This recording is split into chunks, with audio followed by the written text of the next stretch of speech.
Assalamualaikum warahmatullahi wabarakatuh. Dalam video kali ini, untuk memenuhi tugas mata kuliah konseling komunitas untuk melakukan praktek konseling individu. Sekarang saya sudah bersama teman saya. Bisa perkenalkan dulu, Mas? Ya, perkenalkan, nama saya Muhammad Syafrianvi Fareza, alamat saya Desa Kedung Banteng, RT 12 RW 25. Ya, Mas Vicky ya? Ya, Ya, Mas Vicky, sekarang pendidikannya di mana, Mas? sekarang saya sedang menempuh perkuliahan di Universitas Pancasakti Tegal. Semester? Sekarang udah semester 4, Mbak. Semester 4 ya? Ya. Jadi di sini akan melakukan proses konseling ya, Mas. Iya. Mas Vicky sendiri sudah tahu apa belum tentang konseling itu apa? Mungkin setahu saya itu konseling semacam layanan pemberian bantuan ya, Mbak, pada seseorang yang bermasalah gitu, Mbak. Ya, bisa. Iya, sebenarnya benar sih. Di sini saya akan meluruskan kembali di mana layanan konseling merupakan layanan untuk membantu individu atau kelompok untuk memecahkan sebuah permasalahannya. Seperti itu, Mas. Iya. Di sini kan akan melakukan konseling individu. Iya.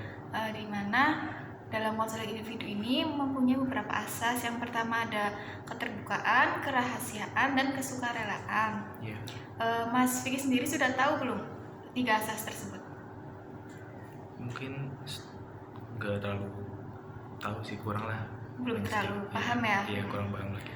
Di mana yang pertama asas keterbukaan, di mana seorang klien atau konseli, Mas Vicky sendiri itu secara terbuka menyampaikan masalahnya secara terbuka, jadi tidak ada yang ditutup-tutupi. Jadi dalam sebuah proses konseling itu dapat berjalan dengan enak gitu loh, Mas. Dengan baik. Jadi masalahnya itu tidak ada yang ditutup-tutupi, semuanya harus diceritakan dengan jelas seperti itu.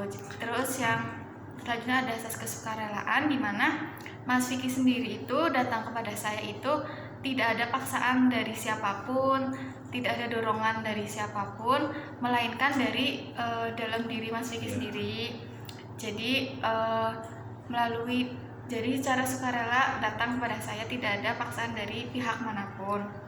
Kemudian ada asas kerahasiaan. Asas ini dimana itu seorang konselor, di sini saya sebagai konselor, itu merahasiakan masalahnya Mas Vicky.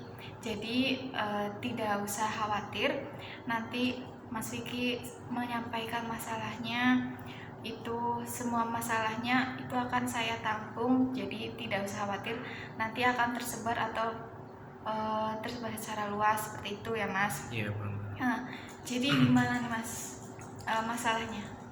Mungkin sekarang di bangku kuliah, Mbak, belakangan ini saya merasa sedang nggak fokus terlalu mikirin kuliah gitu, semacam ada tugas saya abaikan, gitu. Kadang juga kalau ada kelas saya telat masuk gitu, Mbak. Berarti kurang fokus ya, Mas, sekarang di akademiknya ya? Iya. Itu mungkin ada faktor lain, mungkin Mas Vicky mengikuti apa? Ada sih, Mbak, saya ngikutin beberapa organisasi ya. Contohnya ada HMPS sama BEM, dan belakangan ini sedang banyak acara ya.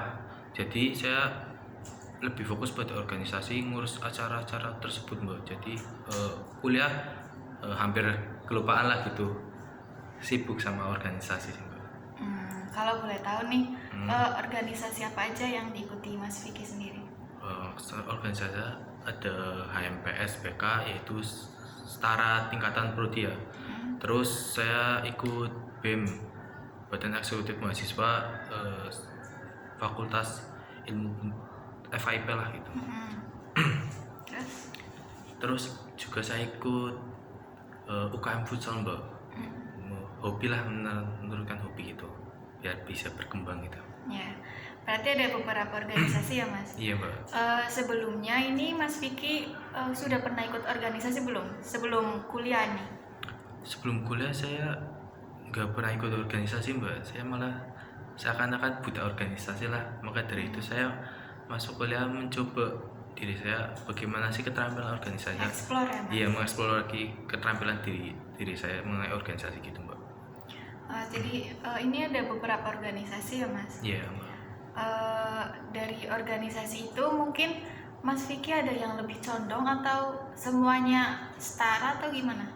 Saya kalau condong itu lebih pada organisasi tingkat HMPS Mbak, HMPS PK. Jadi kalau HMPS PK itu menurut saya lebih mudah dalam mengatur ataupun gimana ya, jangkauannya kan nggak terlalu besar lah ya, itu hanya mencakup prodi, mungkin lebih mudah saya mengembangkan gitu Mbak.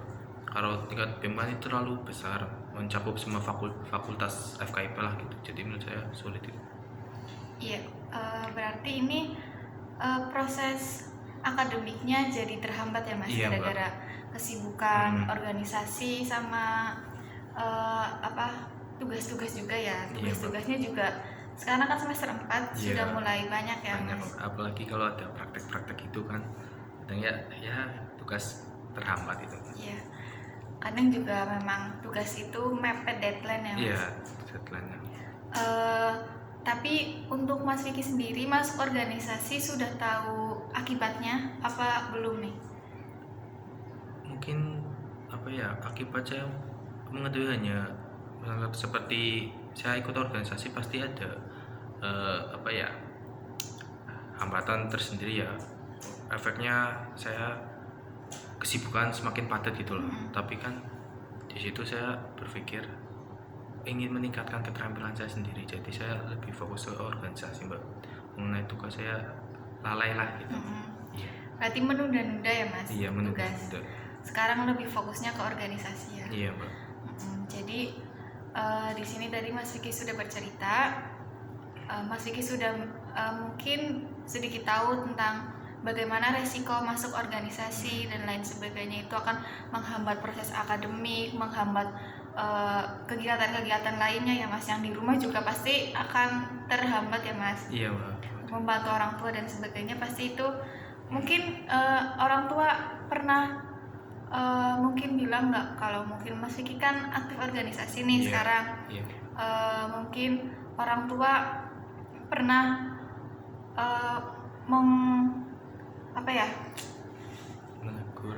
menegur kalau Mas Vicky dari tentang sibuknya organisasi terus itu gimana? Iya, kalau dari orang tua sendiri juga selalu ngingatin sih Mbak, kamu boleh ikut organisasi apapun, yang penting jangan lupa sama kewajiban kamu sebagai mahasiswa, kan belajar ya Mbak.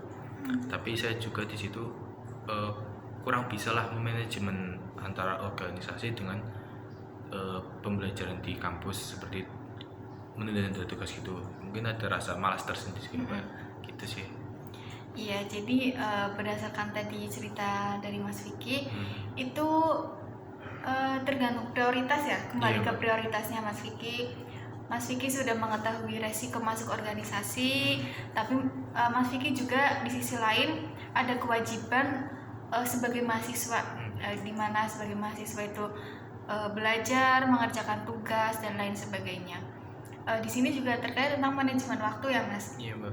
Bagaimana dari berapa tadi organisasi? 3 ya? 3 Mbak. 3 organisasi itu Mas Vicky bisa mengatur waktu untuk juga diselingi dengan Mas Vicky belajar, juga tidak melupakan akademiknya. Jadi perkuliahan, tugas-tugas itu juga berjalan seimbang. Jangan organisasinya naik tapi prestasi akademiknya turun.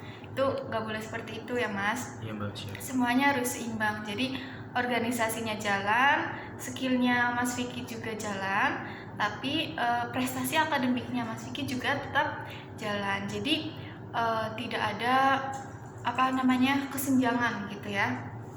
Untuk menunda-nunda tugas itu sendiri, Mas Vicky harus pandai-pandailah mengatur waktu untuk tidak ada mungkin antara keinginan dan kewajiban ya Mas. Tadi mungkin Mas Vicky masih ingin main, hobinya dapat tersalurkan, tapi melalaikan tugas pekerjaannya sebagai seorang mahasiswa. Itu juga harus pintar-pintar memanajemen waktunya dengan baik. Seperti itu ya Mas. Di sini kembali ke prioritasnya Mas Vicky. Iya. Mas Vicky harus mengetahui bagaimana kewajibannya Mas Vicky sebagai seorang mahasiswa, tapi tidak salah juga untuk masuk organisasi. Tetapi juga harus harus berjalan dengan seimbang, tidak ada kesenjangan dan lain sebagainya. Jadi seperti itu Mas. Iya, Mbak. Sekarang Mas Vicky apa sudah tahu nanti menjalankan organisasi dan akademiknya itu berjalan seimbang lagi? Ya mungkin saling memanfaatkan lah Mbak. Mungkin kalau badan hari ini ada seperti rapat, mungkin diselingi, kalau rapat selesai mungkin bisa ngerjain tugas gitu. Ataupun ada kelas juga bisa lah gitu. Iya, Mungkin betul. saling menyimbangkan aja ya, jadi ke depannya gitu Mbak. Ya, jadi Mas Vicky sudah tahu cara mengatasinya ya, cara mengatasinya sendiri ya. Iya Mas. Jadi kita juga seorang mahasiswa harus pintar lah mengatur waktu, manajemen waktu dengan baik, jangan sampai melalaikan justru kewajiban kita sebagai mahasiswa. Di sini balik lagi, resiko organisasi harus Mas Vicky benar-benar tahu, jadi tidak ada kesenjangan antara organisasi dan prestasi belajar di sekolah, di pendidikannya, seperti itu Mas. Iya, siap. Mungkin ada lagi yang mau disampaikan? Cukup sih Mbak. Cukup ya? Iya, Mbak. Ya, jadi nanti Mas Vicky mungkin bisa tahu ya cara mencegahnya, Iya. biar nanti berjalan seimbang dan tidak ada kesenjangan. Iya, Ya Mbak. Mas. Iya, Mbak. Nanti berhubung ini konselingnya kan 10 menit. Iya. Nanti kalau ada mungkin kurang, bisa dilakukan di luar, di pertemuan lain kali nanti. Di luar ini nanti juga bisa hubungi aja saya ya, Iya, Mbak. untuk mungkin masalah-masalah lebih lanjut. Iya, Seperti baik, itu ya Mas. Iya, Mbak. Sekian, mungkin seperti itu. Sekian dari video kali ini. Assalamualaikum warahmatullahi wabarakatuh.